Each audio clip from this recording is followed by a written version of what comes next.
गुरु ब्रह्मा गुरु विष्णु गुरुदेवो महेश्वरा गुरु साक्षात् परब्रह्मा तस्मै श्री गुरुदेव नमः। ध्यानमूलं गुरुमूर्ति पूजामूलं गुरुपदम् मंत्रमूलं गुरुवाक्य मोक्षमूलं गुरुकृपा त्वमेव माता च पिता त्वमेव बन्धु च सखा त्वमेव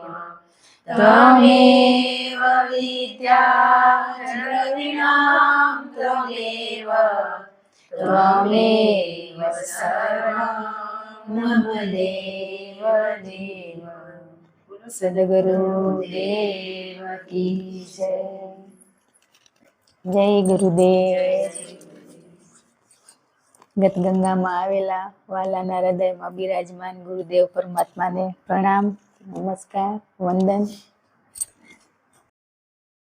આપણે બધા ગતગંગા સાથે મળી બધા બીમાર જે સર્જરી નાની મોટી તકલીફો થઈએ એમના માટે સાચા હૃદયના ભાવથી આપણે પ્રાર્થના કરી એનું તંદુરસ્ત શરીર તંદુરસ્ત રહે, નિરોગી સ્વસ્થ કરીને એટલી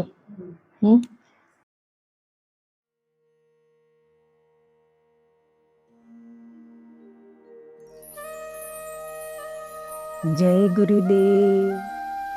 हे गुरुदेव, हे इष्ट देव, हे परमात्मा, मैं आपसे हाथ जोड़कर प्रार्थना करता हूँ कि आप मेरी अज्ञानता, मेरी भूलें और मेरे द्वारा जाने अनजाने में किए गए पापों के लिए आप मुझे क्षमा करें।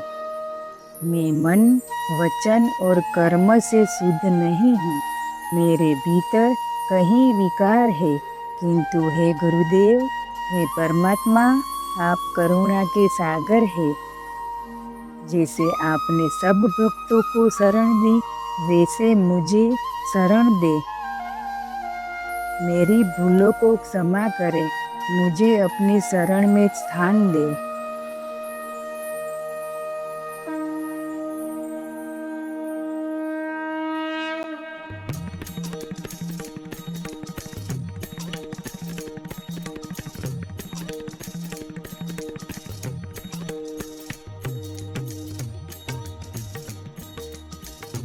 हे गुरुदेव, हे परमात्मा, मैंने कई बार मेरी जिम्मेदारी से मुंह मोड़ा है, आलस्य किया है और अपने कर्तव्यों को ठीक से नहीं निभाया।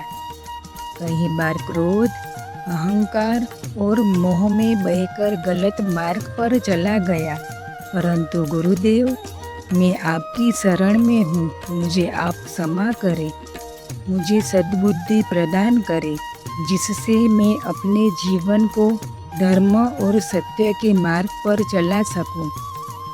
हे गुरुदेव, हे परमात्मा, मैं मेरे कर्तव्यों को अच्छे से निभा सकूं।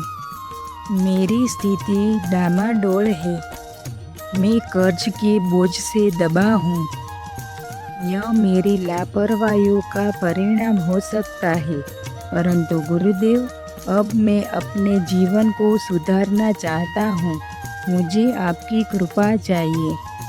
मेरी मेहनत को सफलता मिले और मेरे प्रयास व्यर्थ ना जाए। कृपा करें। आप मुझे इस ऋण से मुक्त करें और मेरे पुरुषार्थ को फल प्रदान करें। मेरे व्यापार में कहीं बाधाएं आ रही है, यही इसलिए कि यही मेरी भूल हो, तो आप मुझे बोध कराए और सही मार्ग दिखाए, जिसे मेरे व्यापार में समृद्धि, कार्य, मेरी मेहनत रंग लाए और मैं अपने परिवार और समाज के कल्याण के लिए कार्य कर सकूं। हे परमात्मा, मेरी भूलों को क्षमा करें और मेरे व्यापार में उन्नति का मार्ग खोले। हे गुरुदेव, जाने अनजाने में मैंने अनेक शत्रु बनाए होंगे। कुछ मेरी भूलों के कारण बने होंगे, तो कुछ मेरे अहंकार के कारण, तो कुछ मेरे ईर्ष्या के कारण। यही मेरी कोई गलती रही हो तो मुझे इसका ज्ञान कराए और सुधार करने की शक्ति दे। हे गुरुदेव, मैंने अपने शरीर की भी उपेक्षा की है। ऐसे में खान पान, आलस्य, कोई अस्वस्थ आदतों के कारण मेरा स्वास्थ्य प्रभावित हुआ है। यदि मैंने अपने शरीर प्रति कोई लापरवाही की हो तो मुझे क्षमा करें और मेरे रोगों से रक्षा करे। मेरे ह्यूमैनिटी पावर को डेवलप करे, जिसे मैं स्वस्थ रहकर अपने कर्तव्य का पालन कर सकूं। हे परमात्मा, आप दयालु हैं, आप कृपालु हैं और अपने भक्तों के सारे संकट हरने वाले हैं। हे गुरुदेव, मैं आपकी शरण में हूँ। मेरी भूलों को क्षमा करें, मेरे जीवन को सही दिशा दे, मुझे शक्ति, भक्ति, बुद्धि, उत्तम स्वास्थ्य और विवेक प्रदान करे। मुझे मेरे कर्म से मुक्ति मिले, व्यापार में उन्नति हो, मैं सदैव स्वस्थ रहूं और प्रसन्न रहूं। हे गुरुदेव, मेरी सभी घटनाएं मुश्किल का निवारण करे और अपनी कृपा दृष्टि बनाए रखे। मैं आपके श्री चरणों में समर्पित होकर अपने जीवन को सफल बनाना चाहता हूँ। हे गुरुदेव, हे परमात्मा, मुझे आप अपनी शरण में ले और आप मुझे भक्ति, ऐश्वर्य, स्वास्थ्य प्रदान करें। हे प्रभु, सदैव मैं आपकी शरण में रहूं। जय गुरुदेव।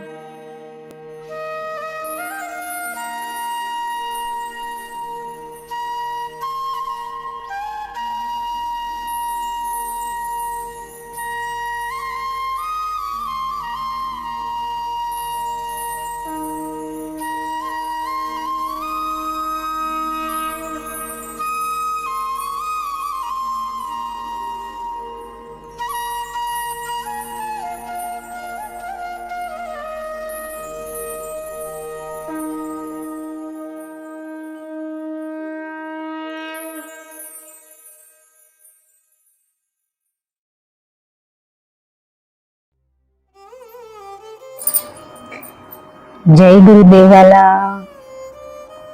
આજે આપણે નામ સ્મરણ કરવાથી આપણને કર્મ ભોગવવામાં શું ફાયદો થાય એના ઉપર આપણે થોડુંક સમજણ લઈ કે ભગવાનનું સ્મરણ આપણને કર્મ ભોગવવામાં ઘણી જ મદદ કરેલી.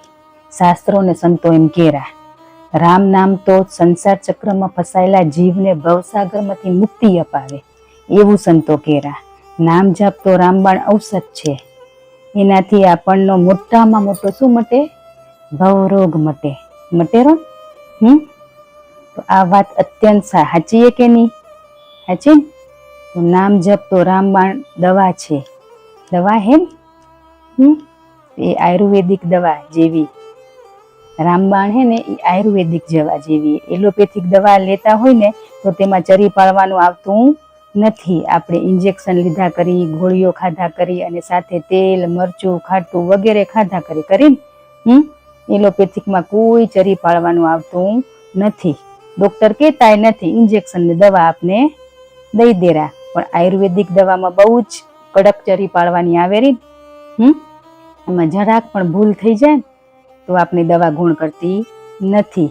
એલોપેથિક દવા હે ને એ દર્દને દબાવે અને તરત જ રાહત મળે ને, પરંતુ રોગોને જડ મૂળથી ઉખાડી ન શકે. પણ આયુર્વેદિક દવા હે ને કડક ચરી પડાવે અને ધીમે ધીમે ધીમે રોગને જડમૂળમાંથી કાઢે જડમૂળમાંથી. તો રામબાણ પણ આવું એક ઔષધ છે. ઔષધ હે તો રામબાણ આયુર્વેદિક ઔષધ હે, જે આપણને ભવરોગ લાગ્યો હોય તો તેને જડમૂળમાંથી બહાર કાઢે અને આપણને ફરીથી કર્મ બંધન ભોગવવા, જન્મ મરણના ચક્રમાં પડવા દેતું નથી. આપણને મોક્ષ કરાવે. પણ દવા વાપરવામાં કડક ચરી પાળવી પડે રહી. પણ આપણને તો એલોપેથિક દવા ગમે, તરત જ રિઝલ્ટ. જ્યારે આપણે થાકી ત્યારે આયુર્વેદિક દવા લઈએ, ત્યાં સુધી આપણે રોગને દબાવ કર્યા કરી. હવે જ્ઞાનરૂપી સમજણ આવી ત્યારે આપણે આયુર્વેદિક દવા લેવા માંડ્યા. આટલા દી આપણે એલોપેથિક દવા જ લીધા કરતા હતા, દબાવ કર્યા કરતા હતા. પણ જ્યારે સમજણ આવી ને ત્યારે આપણે આયુર્વેદિક દવા લેવા માંડ્યા. ગુરુદેવે એમના ભક્તોને ચરીઓનું લિસ્ટ આપ્યું હોય, એમાંથી આપણે કેટલી ચરી પાળી રહ્યા આપણે આજે જોઈએ. આપણાથી કેટલી પળાઈ રહી જોશું. તો પેલી શું હોય કે અસત્ય ન બોલવું, બીજું કોઈની નિંદા ન થાય, ત્રીજું નિજ વખાણ ન કરવા અને ન સાંભળવા, ચોથું વ્યસનથી દૂર રહેવું, પાંચમું પરધનને કદી લેવું નહીં, છઠ્ઠું પર સ્ત્રીને માતા સમાન ગણવી, સાતમું હું ભજન કરું છું જ્યાં ત્યાં વાત કરવી નહીં, આઠમું હું મોટો બધા મને પૂજે એવું અભિમાન કરવું નહીં. આ 8 ચરી આપણા જીવનમાં પળાયેલી, આપણે એ જોવાનું હે. આ ગુરુદેવે આપણે લિસ્ટ આપ્યું હોય, આમાંથી એક પણ ચરી સાચા હૃદયથી પાળશું ને તો રામબાણ દવા આપણને ગુણ કરશે અને કર્મ બંધન ભોગવવામાં આપણને ઘણો આરામ મળશે. આપણો અનુભવ છે કે આમાંથી આપણે એક પણ ચરી ચુસ્તપણે પાળી શકતા નથી, એટલે જ આપણે પ્રારંભ ભોગવવામાં રાહત મળતી નથી. ચરી પાળનાર કોઈક જ જગતમાં વિરલા હશે. ચરીઓ ના પાળીએ અને આખી જિંદગી રામ નામ લીધા કરીએ અને લખ્યા કરીએ તો તે બધું નિર્થક જ છે. ઘણા માણસો નામ જાપ કર્યા કરે અને વ્યવહારમાં કોઈ જાતનો ફેરફાર ના હોય તો એનો ઉદ્ધાર થતો નથી અને થવાનો પણ નથી. ભવરોગ ના મટે તેનું કારણ એ છે આપણે ગુરુદેવે આપેલી ચરી પાળી જ નથી શકતા. જો આપણે ચરીઓ પાળશું તો રોગ થવાનો જ નથી અને દવા લેવાની જરૂર નથી. છે દવા લેવાની જરૂર? કૂતરા, બિલાડા, ઘેટા, બકરા, ઘોડા, પશુ પક્ષી, કીડા મકોડા કોઈ નામ લેતું નથી, પણ દરેક જીવ ઉપર ભગવાનની કૃપા તો સરખી જ હોય. આપણે નામ સ્મરણ કરતા જશું અને ગુરુદેવના શબ્દો અને વચનોને આચરણમાં મૂકતા જશું ને તો આપણે ભવરોગમાંથી મુક્ત થઈ જવાશે. નામ સ્મરણ કરશું અને આપણા વ્યવહારમાં કોઈ જ પરિવર્તન નહીં હોય તો આપણે ક્યારેય પણ ભવરોગમાંથી મુક્ત થતા નથી. આપણે ભક્તિ ઘણી જ કરી, જ્ઞાનરૂપી સમજણ પણ આપણા જીવનમાં ઘણું જ લીધું, પણ ગુરુદેવે જે આપને કીધું એ ખોટું ન બોલવું, ચોરી ન કરવી, નિંદા ના સાંભળવી, નિંદા ન કરવી, પરધન ન લેવું, આ બધા જે આપણે ચરી પાળવાનું કીધી ને એ આપણે આપણા વ્યવહારમાં કેટલી લીધીએ હે. નામના ઢગલા કર્યા કરશું પણ સાથે સાથે આપણે આ ચરી પાળતા જશું ને તો આપણા જીવનમાં પરિવર્તન આવ્યા કરશે ને આપણા કર્મ બંધન ભોગવવામાં નામ સ્મરણ આપણે કેટલું કામ આવેલું એ આપણે ખબર પડશે. આજ નામ સ્મરણ લીધા કરી રહ્યા, બધા લઈ રહ્યા પણ કર્મ બંધન કેમ ભોગવાતા નથી કે સાથે આપણે આ હે ને આયુર્વેદિક દવાની પરેજી પાળતા નથી. દવાખાને જઈને ડોક્ટર કે તમને આ બીમારી હે તો આપણે શરીરને સાચવવા માટે કેટલી ચરી પાળી રહ્યા કે નથી પાળતા. તો બસ આપણે હવે આપણા ગુરુ ને કેટલું છોટું હોય એટલું કઠિન નથી ને એ આપણી સાથે હે ને આજે આપણે સાથે રહીને કરાવેરા કે નથી કરાવતા? કરાવેરા ને તો આપણે નહીં કરી સાથે રહીને કરશું ને. બસ એક સ્ટેપ બાય સ્ટેપ ધીમે ધીમે જીવનમાં આપણા વ્યવહારમાં આપણા ગુરુના શબ્દોને વચનોને આપણે ઉતારતા જઈએ, આપણા જીવનને સુંદર બનાવીએ ને આ જીવનમાં પરેજી પળાશે ને તઈ જ આપણે મોક્ષના માર્ગ સુધી પહોંચી શકશું.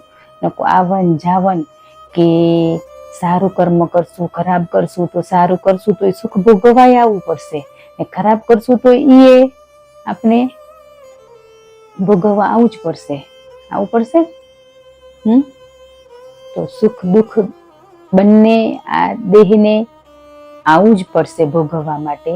તો આપણે શું કરવાનું કે જે આ ગુરુદેવે દવા આપીએ બસ એ દવા આપણે જ્ઞાનરૂપી સમજણ, દવા એ શું હોય કે જ્ઞાનરૂપી સમજણ એ આપણે જીવનમાં લેવાની ને લેતા લેતા આપણે ક્યાં સુધી પહોંચશું આપને ખબર નહીં પડે. આપણે આ રામ નામે ને એ મોટો શું હોય ભવરોગ મટાડવાનું ઔષધિ છે. પણ આપણે એ ઔષધિ લઈએ ને તે સાથે જે ચરી પાળવી પડે ને એ આપણાથી પળાતી નથી ને, એટલા માટે આપણે એ આયુર્વેદિક દવા ગુણ કરતી નથી. તો આપણે હવે સાથે મળી આપણે આ રામ નામ ઔષધ હે આપણે લેશું ને સાથે જે ગુરુદેવે નામ સ્મરણ જે મંત્ર આપ્યો એ મંત્ર સાથે જે પરેજી પાળવાની કીધી ને એ આપણે બધા કરશું ને સાથે મળીને. તો આપણે આ ખરેખર આ ભગવાનનું નામ સ્મરણ કરવાથી કર્મ બંધન ભોગવવામાં ખૂબ રાહત મળે રહી. તો એ આપણે અનુભવ કરશું ત્યારે ખબર પડશે ને. સાંભળી રહ્યા બોલી રહ્યા ઘણું એ કરી રહ્યા પણ જીવનમાં ઉતારતા નથી. ઉતારશું તો આપને ખબર પડશે. તો આપણે બધા કરશું ને સાથે મળીને. આપણા ગુરુદેવે જે ઔષધિ આપીએ એ ઔષધિ આપણે દવા સમજણ રૂપી દવા આપણે લેશું ને લીધા પછી જે આપણે કીધું હોય કે આ વસ્તુનો ત્યાગ કરવાનો હોય એ આપણે ત્યાગ કરશું ને ભવરોગમાંથી સદાયને માટે મુક્ત થશું. તો હવે આપણે બસ બધાને ખૂબ ખૂબ ધન્યવાદ, હૃદયના ભાવથી ક્ષમા. જય ગુરુદેવ.